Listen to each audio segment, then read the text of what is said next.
Okay, good afternoon, everybody. Welcome to this afternoon's Skills Share session.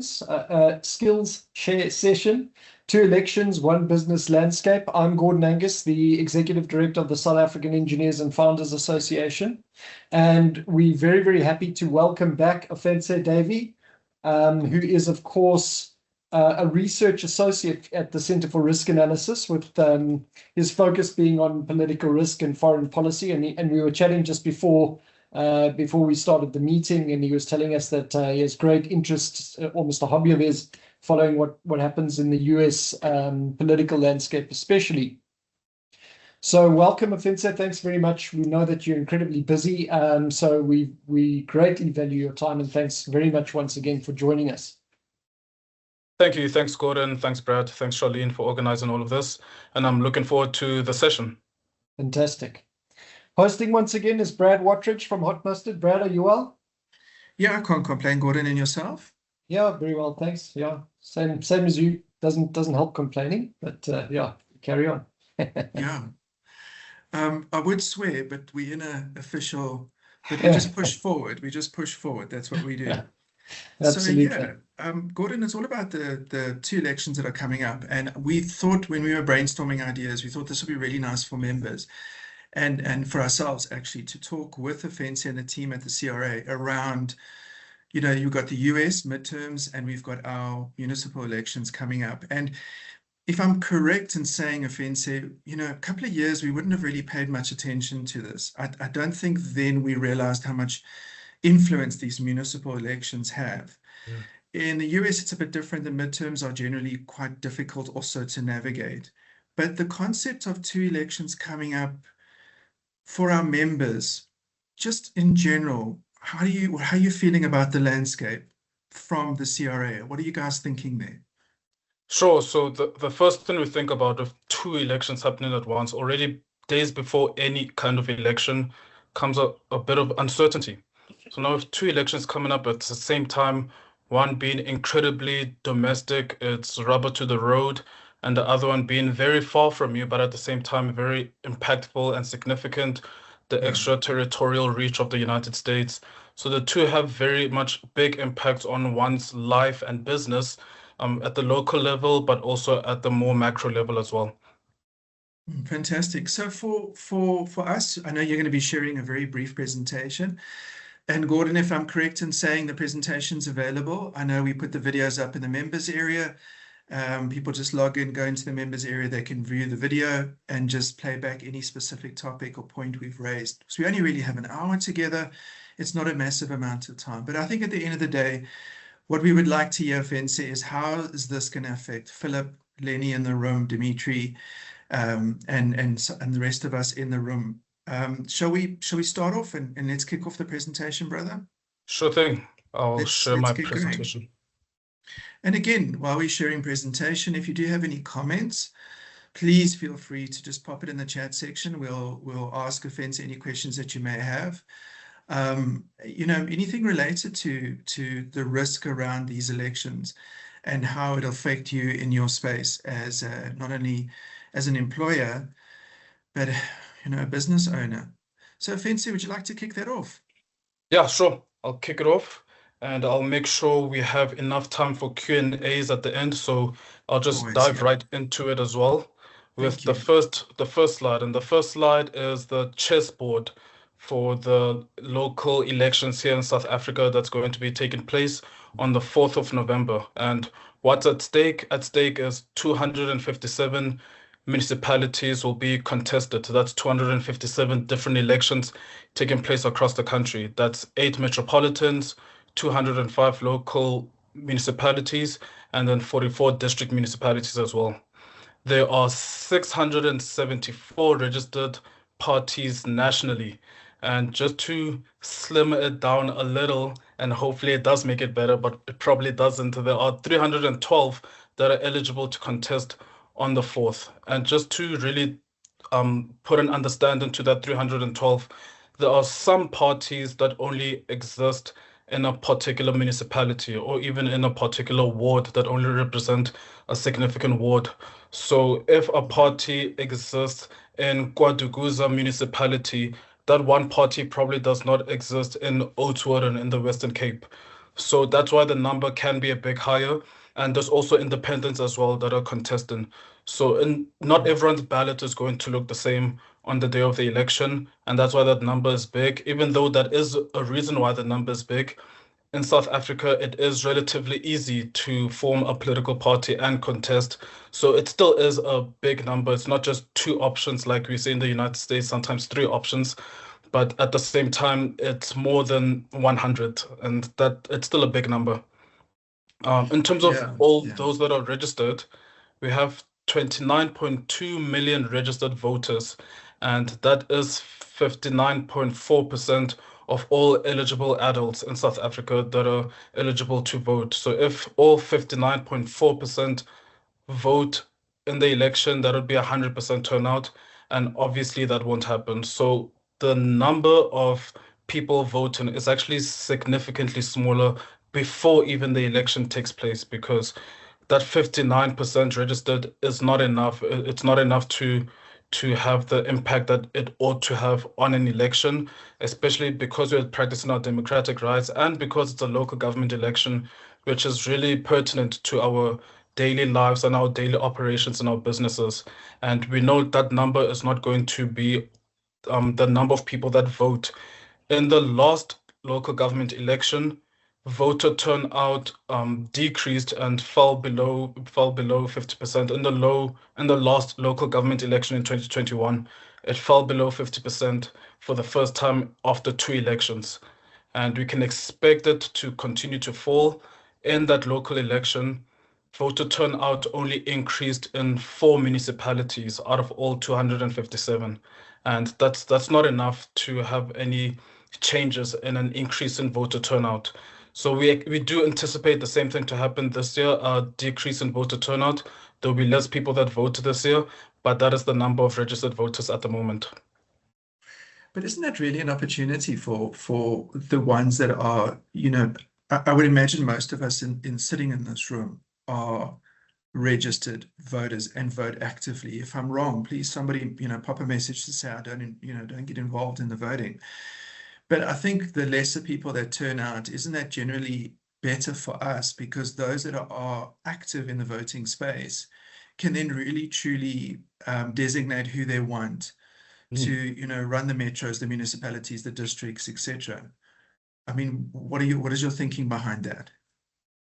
Yeah, so we actually there's a study that I've been conducting here at the CRA as well, which is that typically a voter turnout that is declining is bad for the incumbent. So it would be, in this case, bad for the ANC.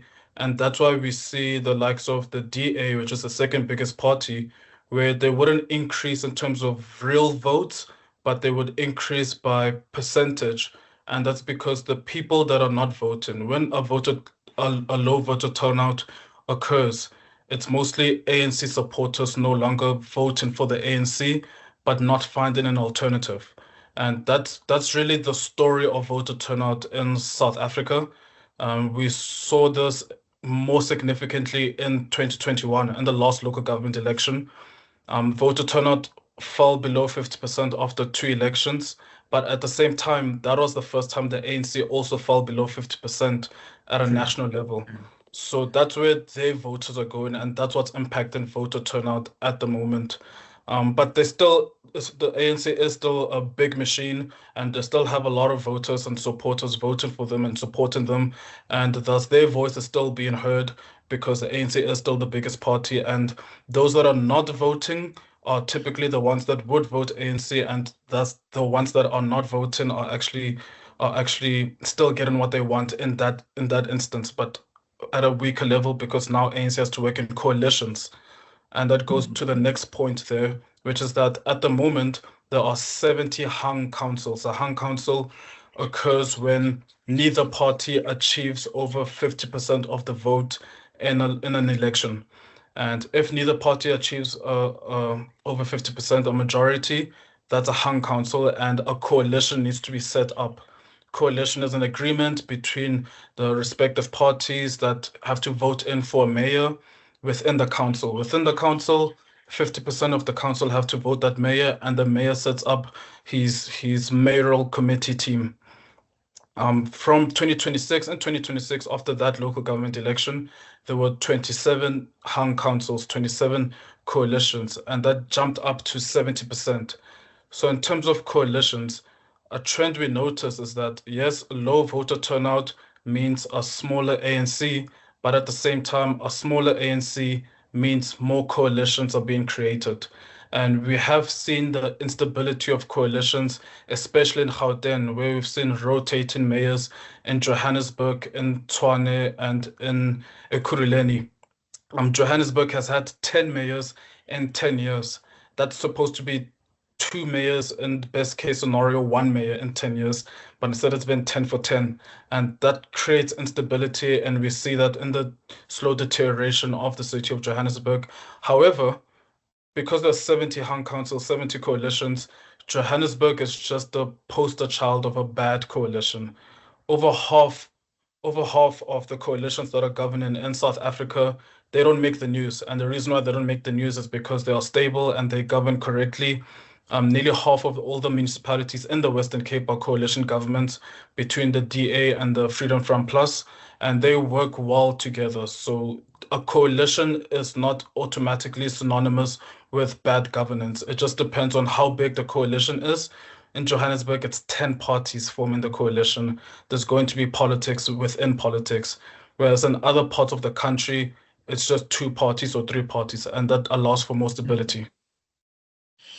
I see there was a discussion from Farrell Haffergy and 702. They were, having this discussion on 702. And she was saying this, that it's almost as if the ANC knows their time is up. And I think that is almost running parallel with the Republicans, because there's a lot of Republicans, from what I'm hearing, that also, within their political space, that also believe that their time is running out. And there seems to be so many similarities between the two elections. And I know we're way smaller, we are a very small percentage of global trade, but we're still very much a strategic, I would say, partner or strategic country to pull these parallels together. My big thing is it just feels like there's so much uncertainty. And as a business owner, and you're in a space where your margins are incredibly tight, you've got to go into, new employment agreements next year. So, there's a lot going on for us. Can you pull that stress away and just wave your magic wand and tell us who's going to win? I really wish I could. 50 Rand predictions. Just not the rugby, because that was terrible. Yeah, no, so touch wood. I don't want to jinx that. Yeah. So, out of all these statistics that you've shown, it really sounds like we've got very few people voting across many municipalities. Yeah. And voting for many parties. So I would imagine no outright victories, lots of more coalitions happening, and maybe this is the grounds for fixing the bad coalitions that we have and improving on the good ones. It could also go completely the other way around. I don't want to bring up any optimism bias. There have been lessons that have been learned in coalitions, but at the same time, especially with the entry of MK, because it's going to be the first local government election, that's going to cause a lot of fragmentation within all the municipalities in the councils.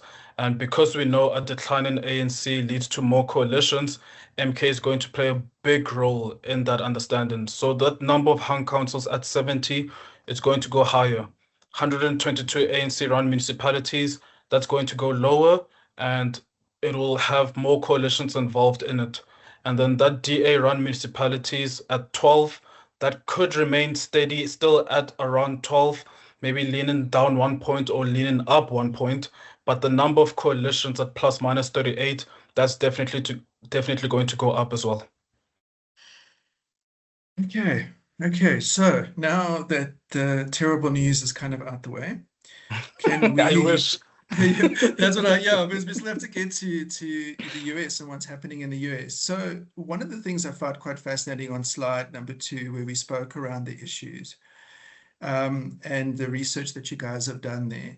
you want to just take us through, because there were a couple that I felt were quite high on the list Sure.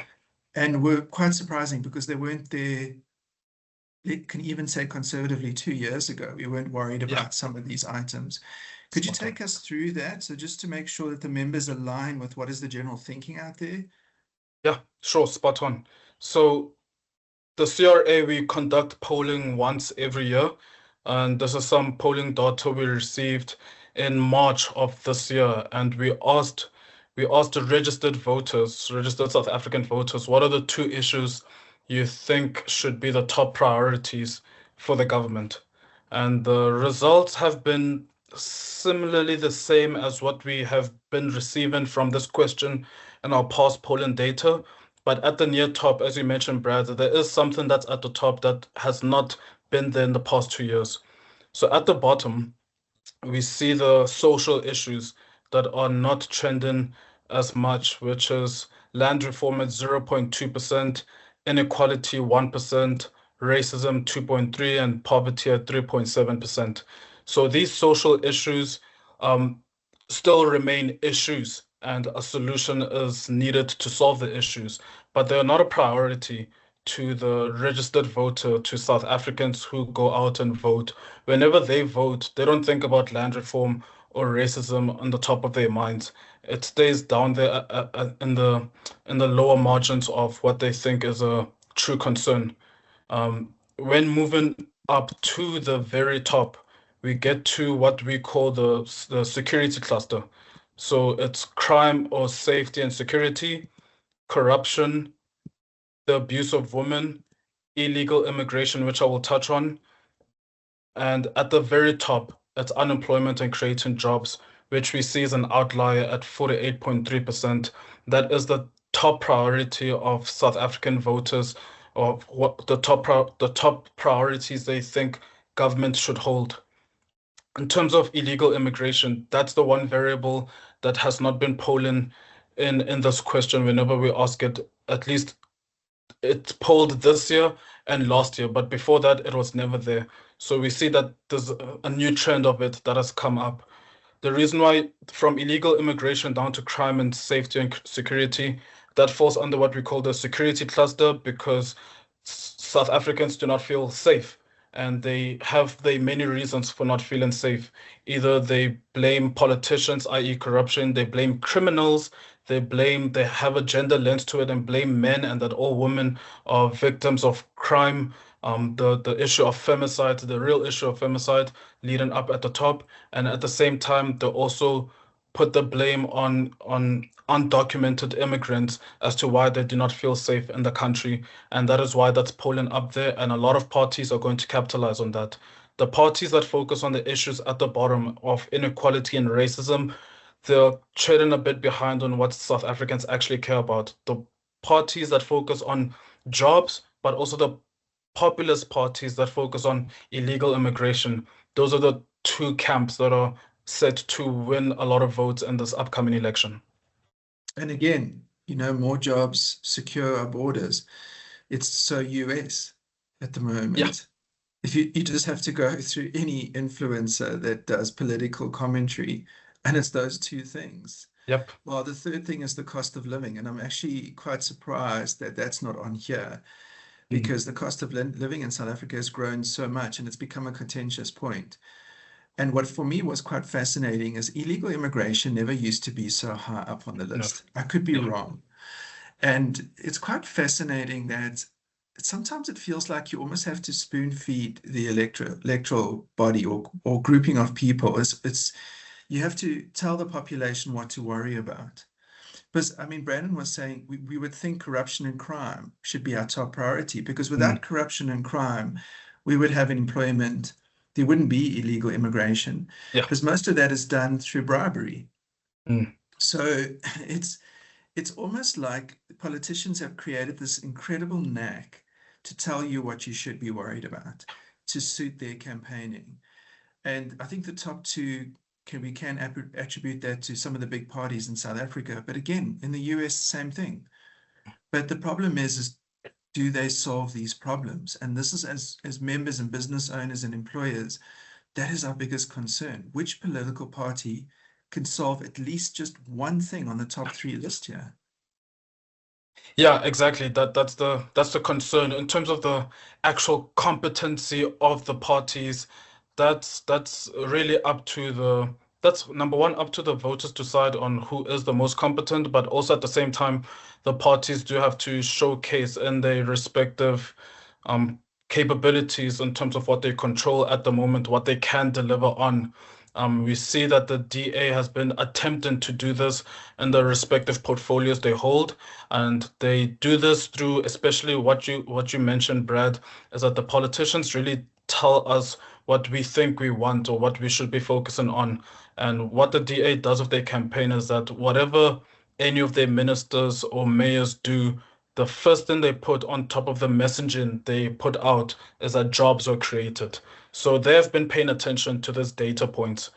And Yeah. then other parties as well, like MK, Patriotic Alliance, and Action SA, they've been focusing on illegal immigration because they know that that's the sentiment that's out there, and they'll tell voters this is the reason why you don't have jobs, this is the reason why you feel unsafe, and thus they put that on top of the messaging as well. In terms of, and then other parties, of course, they're not paying attention to the data, too focused on BEE, too focused on land reform, and they will be hitting a decline. Parties like the EFF will be on a decline if they focus on those ideological points. If you look at most of the items on this list, in terms of education, housing, Yeah. even infrastructure, health, it's all been privatized. And this is Mm. this is something that I think in South Africa we're not picking up on strongly enough, is the influence of private money. And we always think that it's maybe the MK party that will struggle with having high powered backers pushing them into the politics for their hidden agenda, but it's actually happening across all the political parties. Mm. We're seeing it in the US as well with AIPAC and the sponsorship from Israel. So when you guys do your risk assessments in the political space, do you look at the private influence behind each party and what that grouping is looking for? So, for example, should we get a DA Tswane with Freedom Front Plus, what is private wanting from them? Yeah, definitely. So we definitely do that. We speak to the relevant stakeholders in the private sector, and we understand what they want out of the government and what engagements they've been having with specific political parties and how they would be involved in trying to better the situation. For an example, a quick example is that whenever water water's been transported from the relevant dam to a water system to get cleaned in order for us to be able to use it, it has to go on a truck. And for it to go on a truck, the appropriate measures have to be taken place, and the truck has to go from point A to point B, back to Yeah. point A, then to point B. The issue is that in terms of doing that, the workers get paid for every trip that does. So a little corruption trick that takes place is that they would have a little leak in some of those tanks so that you would have to make more trips. And these are municipal workers that are doing this. So what's needed is that the private sector would get in terms of setting up cameras either in the truck or on the road and making sure that everything is being followed, that the processes are being handled appropriately. And that's just one of many examples of how the private sector can get involved in governance and just mitigating corruption. And that's just one point. There's also insecurity and also helps in making jobs as well in employment, water and sanitation. That was the example. And also with electricity load shedding, we see how the business sector and also private households have really lessened the burden on Eskom by all the installation of solar. And that's why Eskom has an extra capacity of energy to lay out, and why we haven't had load shedding in over 430 days. So we see how the private sector can get involved. It's mentioned in some manifestos, like the DA's manifesto, but there are also other parties like the EFF that do not want private sector to get involved and would prefer rather for the state to have the capacity to do all of this without any private influence being involved. So the issue with that is that how do you root out corruption if it's only the state involved? How do you root out patronage and any existing connections in these departments? Yeah, and I think sometimes we look at private involvement, and we can go, maybe to the next slide, which talks about the decline in the ANC support base. I think we all pick this up. I think we all, the news we listen to, the conversations we have, we all seeing the decline. We can physically see it, literally in front of our eyes, as the city of Joburg just kind of becomes worse and worse in terms of service delivery, etc., etc. But the ANC has been in control for some time, and there's been times when the ANC has been in control that Joburg has looked good, for example. Yeah. Why now for that decline? Is it just obviously the Zuma years that we're still paying for, that they're still paying for? I mean, they were meant to launch their manifesto on the weekend. That didn't happen, and then one of the speakers or the representatives came, I'm not going to mention names, came on and said, no, but we don't usually do that. We usually do that later. And if you go back, that's actually not true. So it's almost like it's just, why now? Why fall apart now when this is a wonderful opportunity for you to take a stronger lead and drive these coalitions stronger? Yeah, the ANC has grown so big that it's imploding. And the issue with what it's currently going through is that at the top level, at the national level, they have accepted the issue and they are attempting to resolve it. The only problem is that the actual issue lies at the grassroots level of the ANC, of which the ANC prides itself. It's big because of that grassroots level it has, but because it has that grassroots level of it, it's too big to control.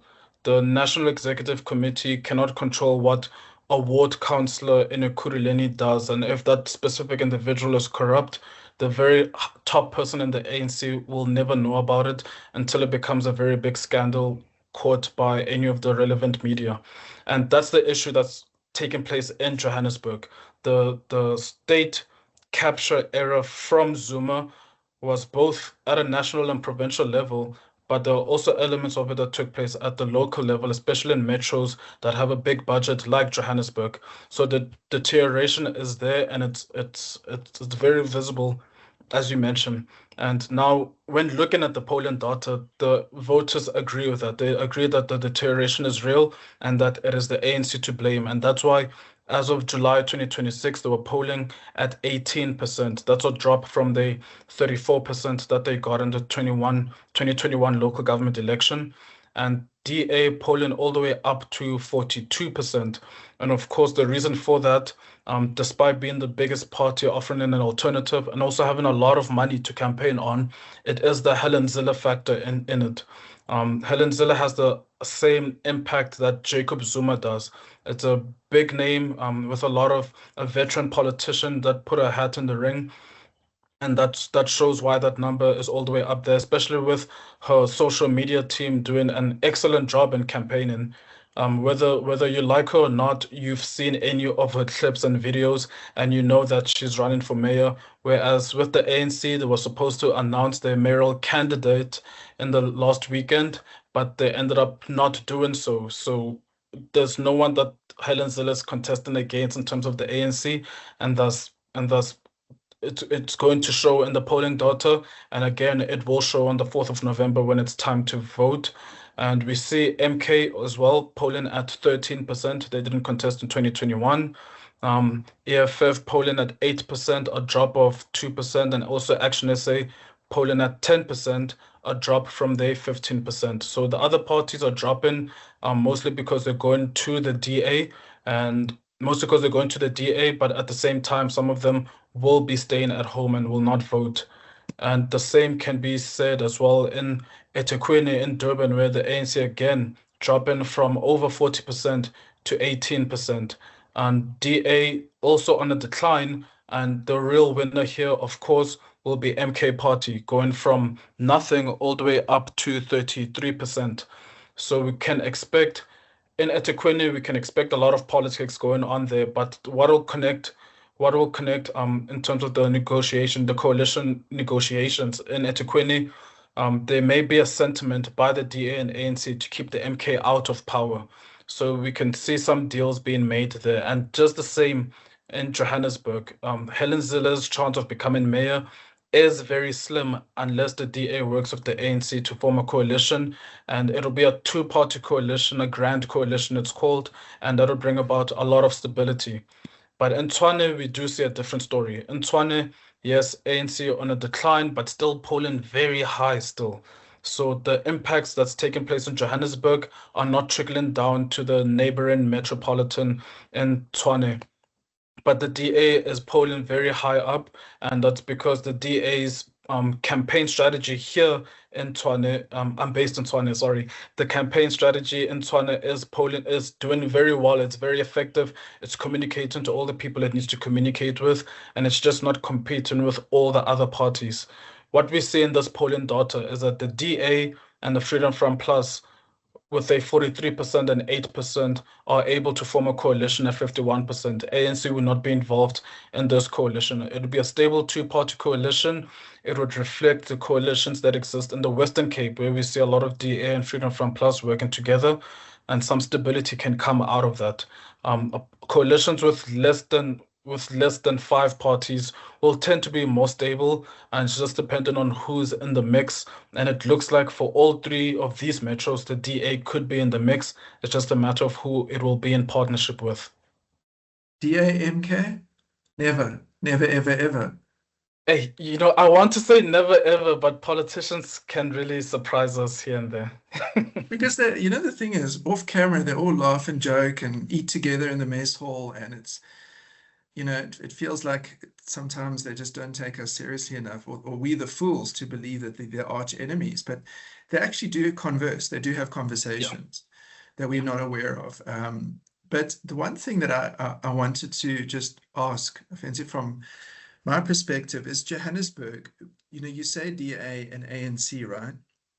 Will the ANC not leverage the need the DA has to force them to be part of Tshwane in the coalition? So it's not a grand coalition. It could be ANC, DA, FF plus. So they leverage the need that maybe the DA might have for them in Joburg to stay on Tshwane, because Tshwane is the kind of the jewel in the crown, isn't it? Yeah, that's an excellent point actually, and because at the moment there are 70 coalitions, and we know that number is going to go up. And at the same time, there is a coalition at the national level, at the GNU, and there are some levers of leverage that the DA would be able to pull at a national level as well, to be able to get what it wants, in terms of as well with the ANC trying to get what it wants. So a lot of negotiations are going to take place on the 5th of November moving onwards, and it'll involve all levels of government and also all municipalities, not just the neighboring metro in Gauteng, but a lot of cards will be presented in those negotiations. Yeah, but if it doesn't play well, do the ANC, I'm just trying to think in my mind, any local municipality that the ANC DA and maybe one or two other parties govern together that does well? I can't think of any. In local municipality, there is no ANC-DA coalition that's in existence. They strictly do not work together. In terms of Johannesburg, there are two mayoral candidates that the ANC is considering. That's Loyiso Masuka, that's the ANC Johannesburg leader that was recently elected. And then again, there's another candidate, Reverend Frank Chikane. And we at the CRA, we have from our observation, we see that if it would be Loyiso that wins and becomes the mayoral candidate for the ANC, the DA will not be able to work with the ANC because they fall under the faction that's willing to work with the EFF and MK instead. But if it's the Reverend Frank Chikane that becomes the ANC mayoral candidate, they would be more willing to work with the DA because that falls under the ANC faction that helps set up the GNU, where we see the ANC and the DA working together. So there's still a lot of politics within the ANC that'll help determine what kind of coalition we'll get after the 4th of November. Thank you so much. I think so far, we're midway through, we're getting close to finishing. I think we've got about 15 to 20 minutes left. Sure. Yeah, I would like us to just shift into, the whole idea of this was to talk through both elections. Yeah. Well, the midterms and our elections. And, Yeah. the comparisons between the two and the risks that the two possibly could have for us as members. And now we've picked up that, for our local government elections, there's still an incredible amount of uncertainty.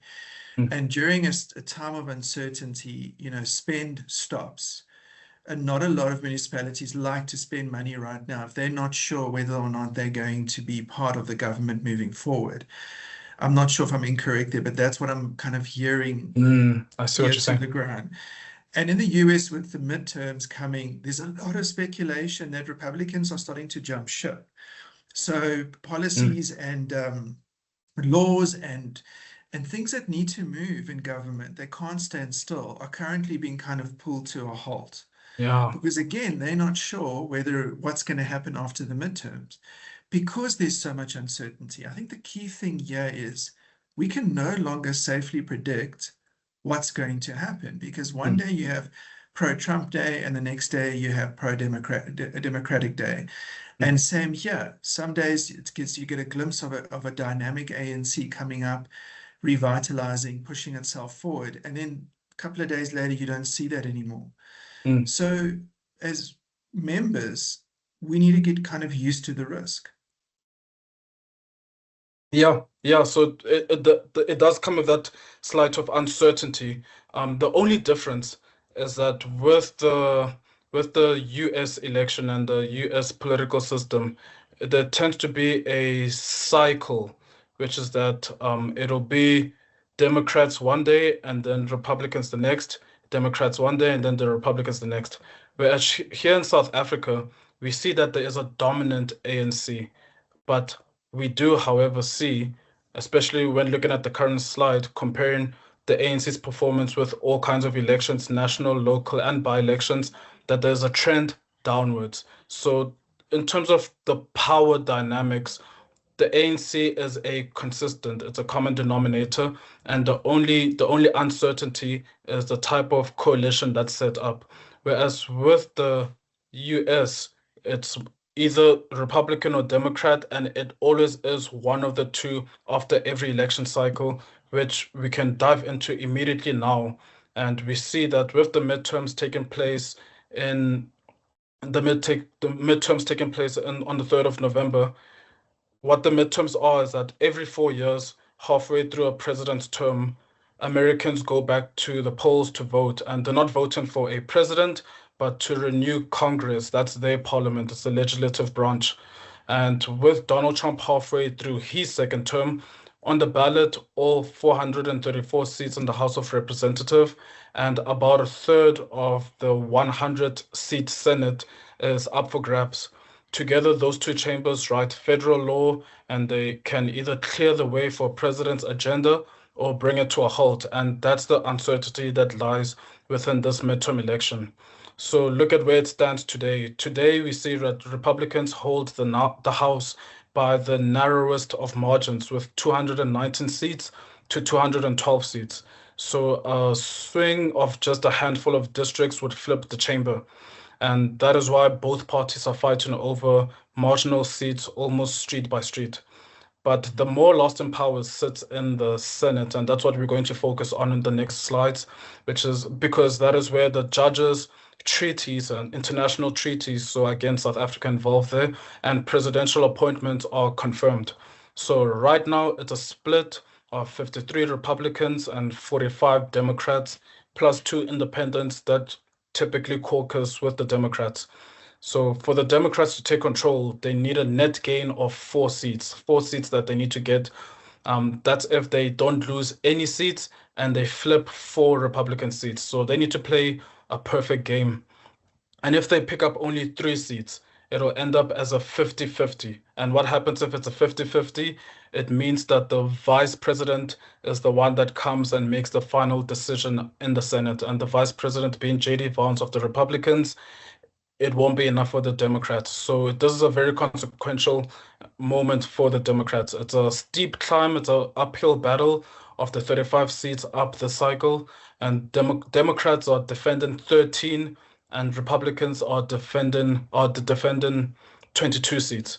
So Republicans defending 22 and Democrats defending 13, but almost every one of those Republican seats sit in a state that Trump won in 2024.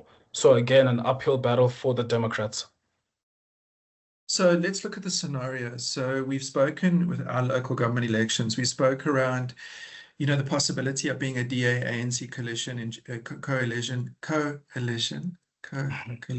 in Johannesburg and Tshwane, right? And kind of what that means, there will be stability, but it will be something that needs to be managed and nursed consistently. So we would need to have a mayoral candidate like Azilla who can negotiate, and we know she can do that. She's done a lot of that, and pull everybody together and deliver on services. But back in the US, if it swings into a Democratic pro space, will Trump be impeached? Is that your assessment? Who will then come in? And what influence will that have on us? Because we're already going through turmoil with the US right now. Would this just not bring more uncertainty? Kind of like, let's just stick with this guy because we know, it's crazy and everything, but we kind of know what we're getting now because we don't actually know what's the alternative. So let's say they do impeach Trump. Would he be removed quickly? And how would they replace him? Sure. So the impeachment process in the United States is very complicated one, and it's long. When looking at on paper in Congress, Trump has already been impeached twice, but he was never removed from office.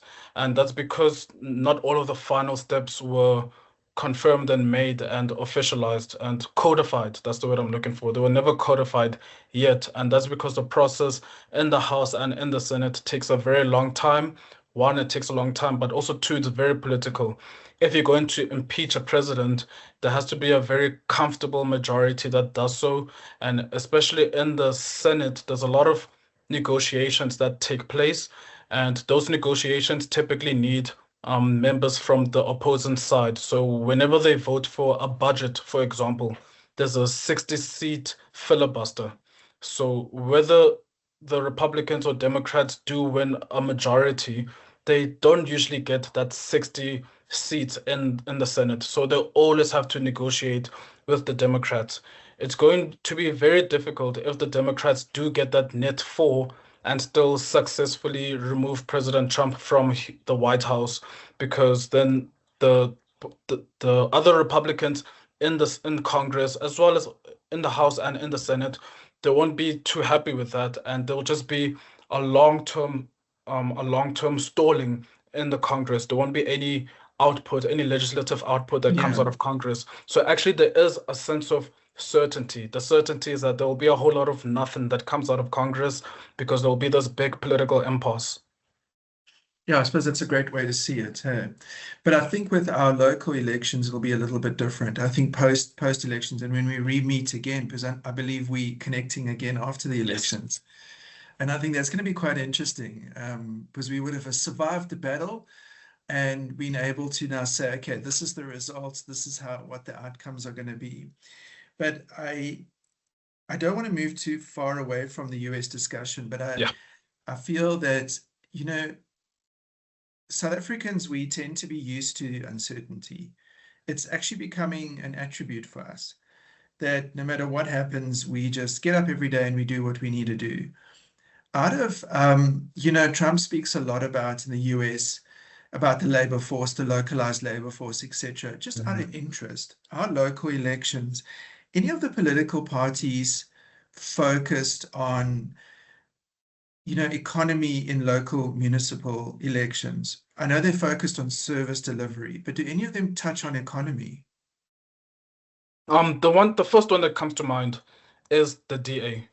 They typically tend to focus on creating jobs in whatever portfolio there is, even if the portfolio isn't really relevant in creating jobs, they'll some way, somehow get their PR team to be able to communicate that. So that's how in South Africa, how jobs is used to influence and the whole electioneering. And jobs, however, in the United States tends to be way more important. And the reason why is because there's what they call in America the midterm curse, which is that usually the incumbent, the president's party, typically loses seats after every midterm election. And the reason for that is number one, because if they have a lot of seats in the Senate and in the House, they have a lot more seats to lose as well. So just arithmetically, it makes sense. But also the second one is jobs. Any polling on jobs is something to look at, and it always hurts the incumbent if they do not successfully succeed in that. Before the individual races, one piece of history does come to mind, which is that in 20 of the last 22 midterms since 1938, the president's party has lost seats.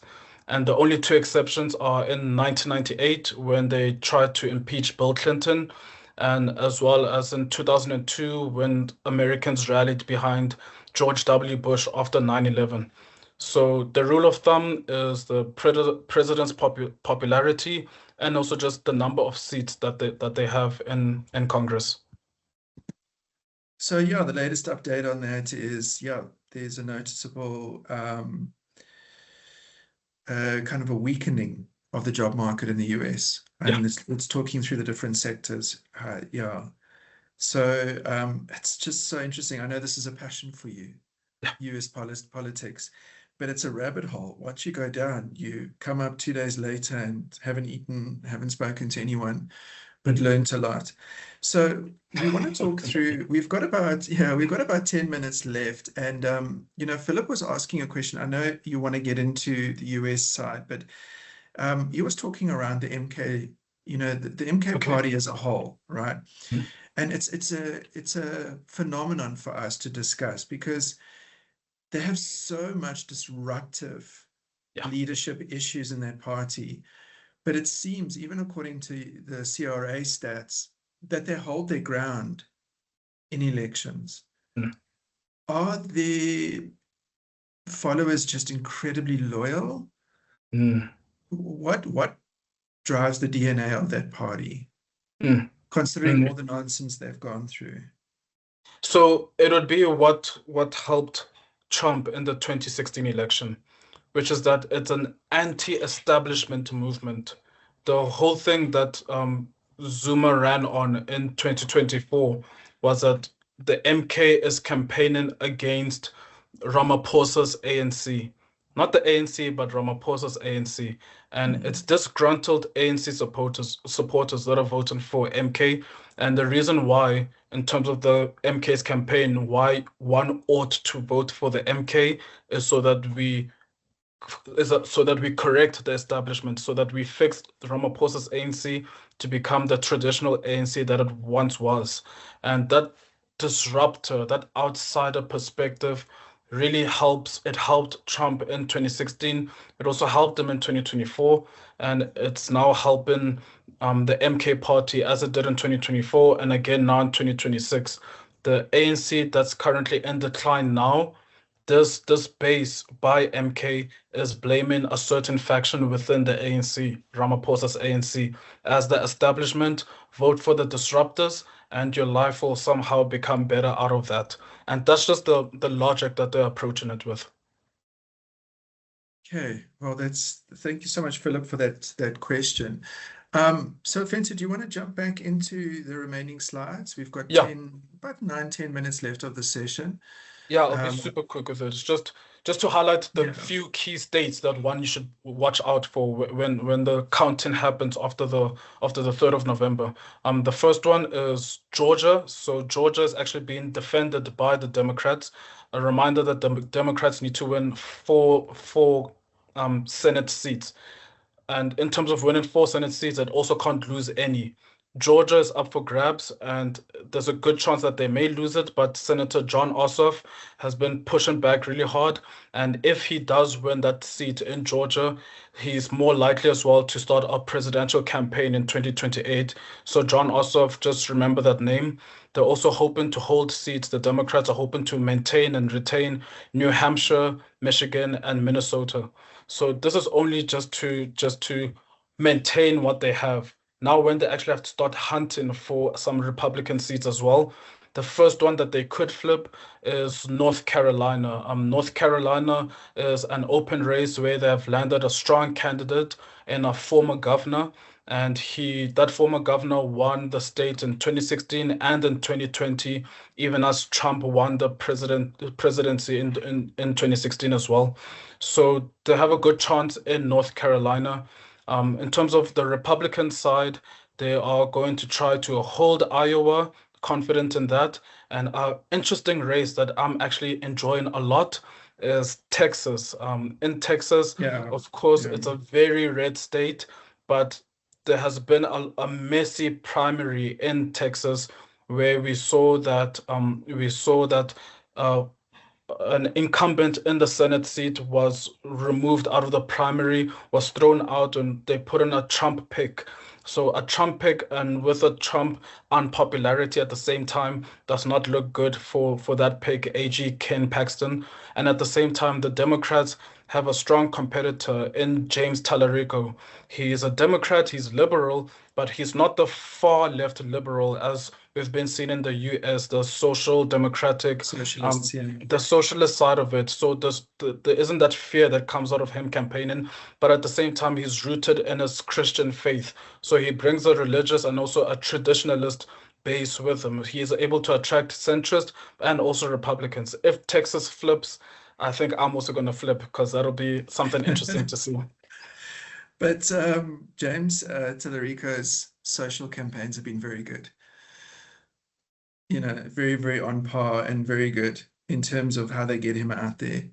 Yeah, he's been very impressive, and I do see a real change happening there. So Texas, just have a look out for that. It's not a given like some provinces are in South Africa, like the Eastern Cape and Limpopo.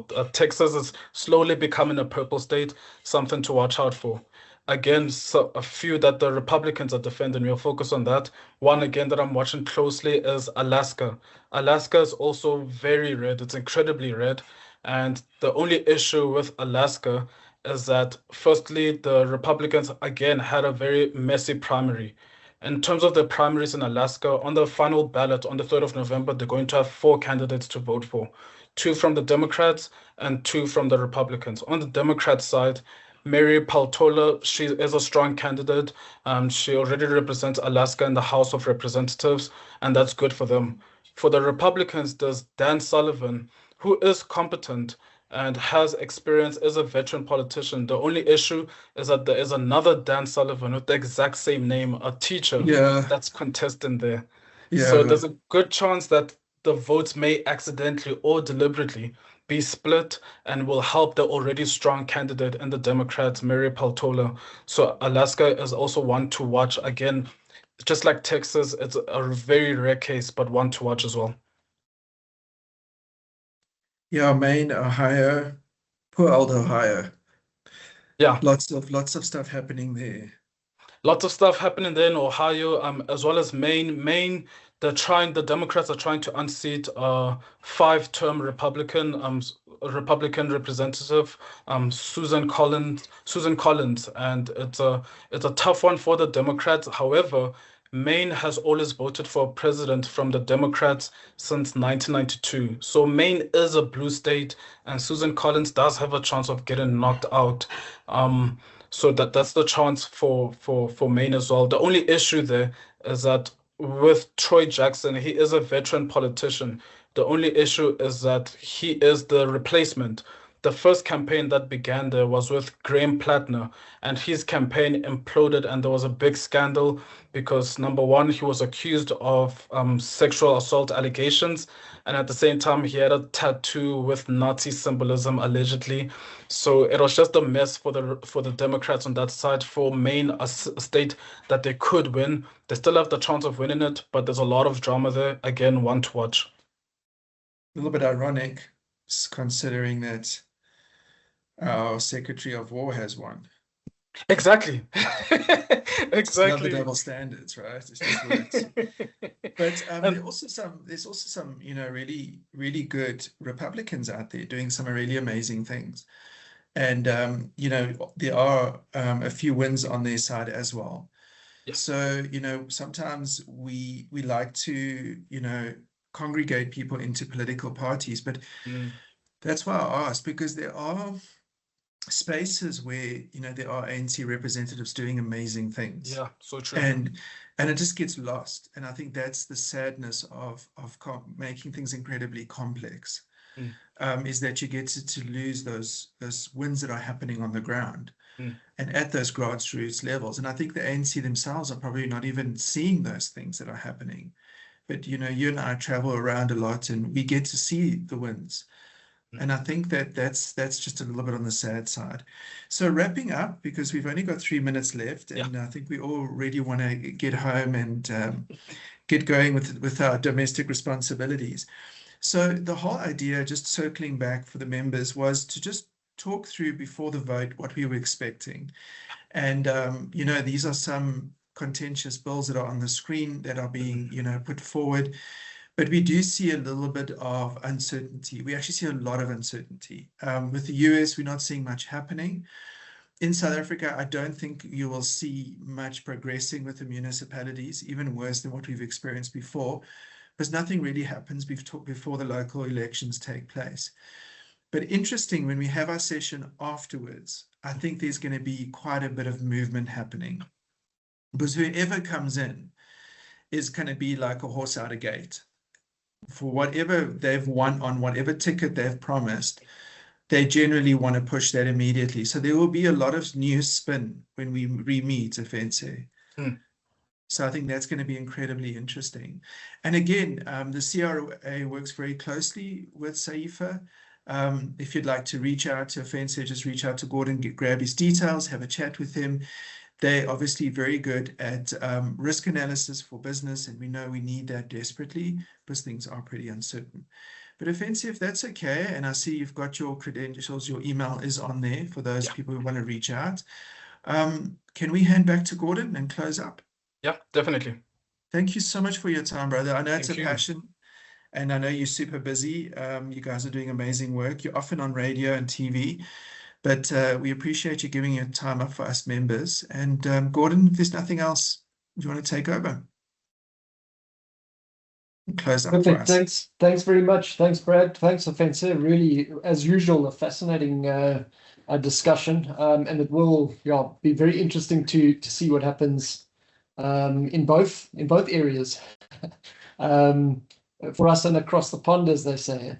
So thanks very much once again for giving up your time. And as Brad has said, for any of the members, if you do want to get into contact with Ofentse or anybody at the CRA, just give us a shout and we'll put you in contact with them with the greatest of pleasure. We will also circulate the slideshow to the participants following the session. And really looking forward to our session in November.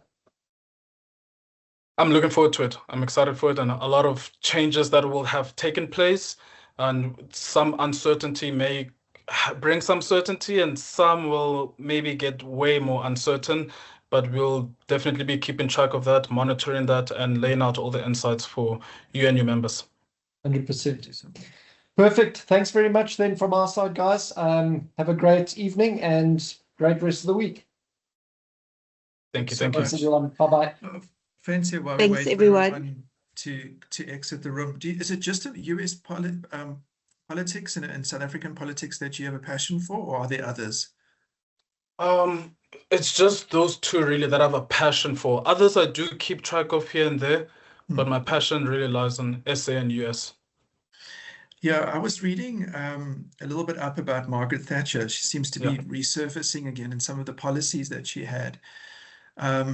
Have you ever looked into that and your thoughts? I know the session's ended, so it's just a question. No, yeah.